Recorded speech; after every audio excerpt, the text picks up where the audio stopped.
প্রয়াত রাহুল অরুণোদয় বন্দ্যোপাধ্যায় ইতিমধ্যেই শোকস্তব্ধ গোটা টলিপাড়া।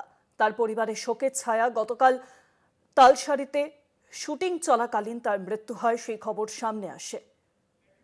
প্রয়াত অভিনেতা রাহুলের ময়না তদন্ত ইতিমধ্যেই ময়না তদন্তের প্রাথমিক রিপোর্ট সামনে এসেছে। আমরা জানি যে আজই তালসারিতে তার ময়না তদন্তের পর দেহ হস্তান্তর করা হবে পরিবারের কাছে, এবং ময়না তদন্তের যে প্রাথমিক রিপোর্ট, সেই রিপোর্টে উঠে আসছে যে খাদ্যনালী এবং ফুসফুসে অতিরিক্ত বালি ও নোনা জল ঢুকে মাল্টি অর্গান ফেলিওর হয় তার। একেবারে দমবন্ধকর পরিস্থিতি তৈরি হয়, তার জেরে মৃত্যু হয়েছে তার। বাংলার বিনোদন জগতের অন্যতম উজ্জ্বল নক্ষত্র রাহুল অরুণোদয় বন্দ্যোপাধ্যায় তার আকস্মিক মৃত্যুতে টলিপাড়া জুড়ে শোকের ছায়া। মাত্র 43 বছর বয়স তার।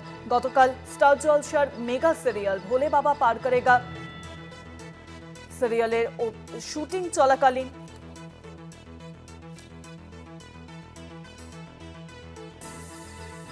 চলাকালীন মৃত্যু হয়েছে তার। এবং প্রয়াত অভিনেতা রাহুলের ময়না তদন্তের প্রাথমিক রিপোর্ট ইতিমধ্যেই সামনে এসেছে। আর জানবো এই বিষয়ে ফোন লাইনের সঙ্গে রয়েছেন প্রতিনিধি রিয়া মাঝি। রিয়া, ইতিমধ্যেই রাহুলের ময়না তদন্তের প্রাথমিক রিপোর্ট হাতে এসেছে, সেই ময়না তদন্তে কি আছে এবং পাশাপাশি এবার কি দেহ হস্তান্তর করা হবে পরিবারের কাছে?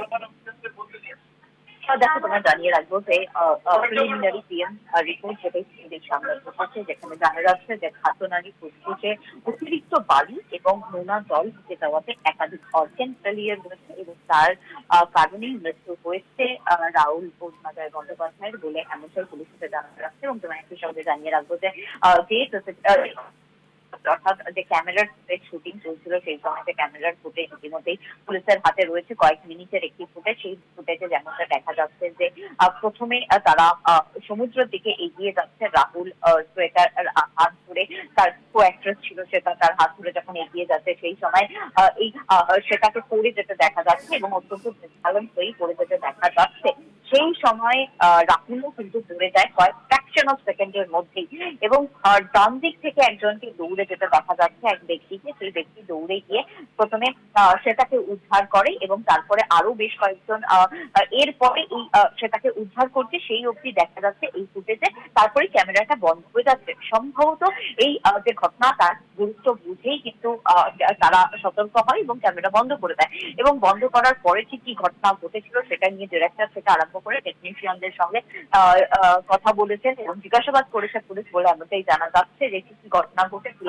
তবে এই পুরো বিষয়টা স্ক্রিপ্টেড ছিল নাকি স্ক্রিপ্টের বাইরে ছিল, সেই একাধিক বিষয় নিয়ে পুলিশের জিজ্ঞাসাবাদ করছে। অন্যদিকে তার পিএম অর্থাৎ রাহুলের যে ময়না তদন্ত, সেটা ইতিমধ্যেই শেষ হয়েছে। রাহুলের বডি কলকাতার উদ্দেশ্যে বেরিয়ে গিয়েছে। তবে এই প্রিলিমিনারি রিপোর্টে আরো একটি বিষয় যেটা উল্লেখযোগ্য, যেখানে একাধিক যে প্রশ্ন উঠেছিল যে ইনটক্সিকেটেড ছিল কিনা, সেই বিষয়টাও কিন্তু দেখা হচ্ছে এবং সেই কারণের জন্য ভোটারা কালেক্ট করা হয়েছে। সেটা পরীক্ষা হলেই কিন্তু বোঝা যাবে যে এই যে প্রশ্নটা উঠেছে তার উত্তর পাওয়া যাবে। তবে অল ওভার পুরো বিষয়টা যে অত্যন্ত মর্মান্তিক তা কিন্তু বলাই বাহুল্য। তবে ইতিমধ্যেই কলকাতার উদ্দেশ্যে বডি বেরিয়েছে। কলকাতায় তার নিজের বাড়িতে আনা হবে প্রথমে, তারপরে টেকনিশিয়ান স্টুডিওতে নিয়ে যাওয়া হবে বলে এমনটাই কিন্তু জানা যাচ্ছে। অনেক ধন্যবাদ তোমায় রিয়া। ফোন লাইনের সঙ্গে ছিলেন প্রতিনিধি রিয়া মাঝি। ইতিমধ্যেই ময়না তদন্তের প্রাথমিক রিপোর্ট হাতে এসেছে। তার দেহ ইতিমধ্যেই কলকাতার উদ্দেশ্যে রওনা দিয়েছে। প্রয়াত রাহুল অরুণোদয় বন্দ্যোপাধ্যায় তার দেহ প্রথমে আসবে তার বাড়িতে, তারপর টেকনিশিয়ান পাড়ায় নিয়ে যাওয়া হবে। গতকাল প্রয়াত অভিনেতা রাহুল অরুণোদয় বন্দ্যোপাধ্যায় মাত্র 43 বছর বয়সে তার মৃত্যু। মেগা সিরিয়ালের শুটিংয়ের জেরে তালসারিতে চলছিল শুটিং, এবং সেই শুটিংয়ে জেরে জলে ভেসে গিয়ে মৃত্যু হয়েছে তার।